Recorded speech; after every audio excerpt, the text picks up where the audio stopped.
Ազգային ժողովի մեծարգո փոխնախագահ, հարգելի գործընկերներ,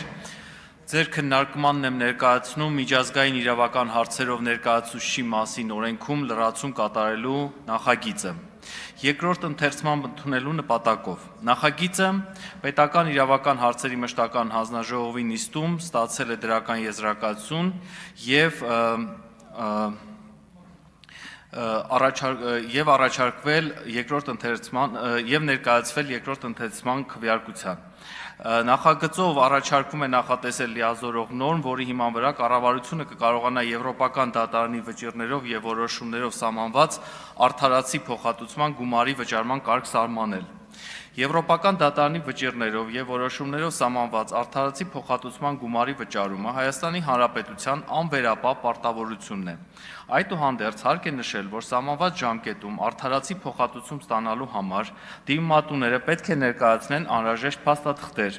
որը գործնականում ուղեկցվում է որոշակի խնդիրներով։ Մասնավորապես, վերջիններիս կողմից անհրաժեշտ փաստաթղթերը ներկայացվում են ոչ ամբողջական կամ այնպիսի ժամկետում, որը վարչապետի աշխատակազմին հնարավորություն չի տալիս սահմանված ժամկետում ապահովելու արդարացի փոխհատուցման գումարի վճարումը։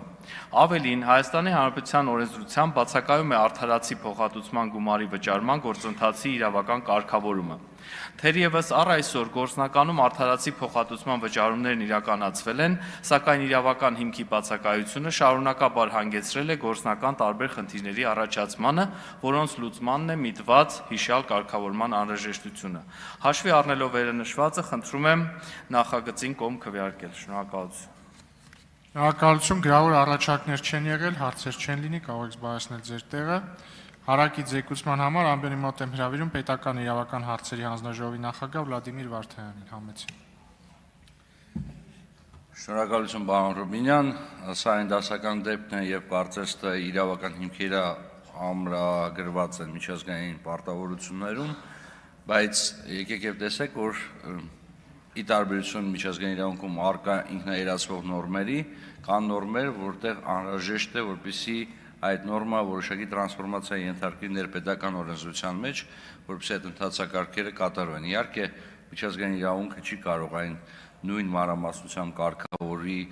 արդար փոխհատուցման, տրամադրման ներպետական բոլոր ընթացակարգերը եւ դրա համար անհրաժեշտ է, որպեսզի պետությունում լինի հստակ նախատեսված կարգ։ Այդ կարգը նախատեսված լինելու համար անհրաժեշտ է, որպեսզի կառավարությունը ակտիվ գործողություններ իրականացնի եւ զարմանալի չէ, որ քաղաքացիները չեն կարողանում ներկայացնել հստակ փաստաթղթերի ցանկ, որովհետեւ եթե մենք չունենք իրավական ակտ, որով սահմանված են թե որ փաստաթղթերը պետք է քաղաքացին ներկայացնի, որպեսզի կառավարությունը կարողանա իր միջազգային գործընկերներից իրականացնի այդ արդարացի փոխհատուցման հետ կապված բոլոր գործընթացները, ապա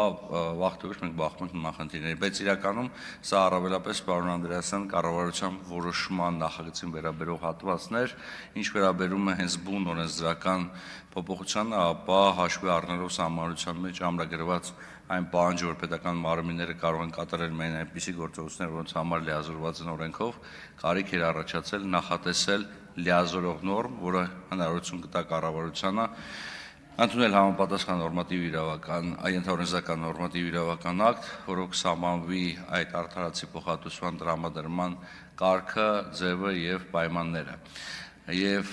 հանձնաժողովը նախագիծը քննարկել է թե առաջ թե երկրորդ ընթերցման ռեժիմում, նախագծում փոփոխություններ չեն կատարվել եւ հանձնաժողովը դրական եզրակացություն տվել նշված նախագծին, առաջարկում եւս դրական քվեով արժանացնել այն։ Այսքանը, շնորհակալություն։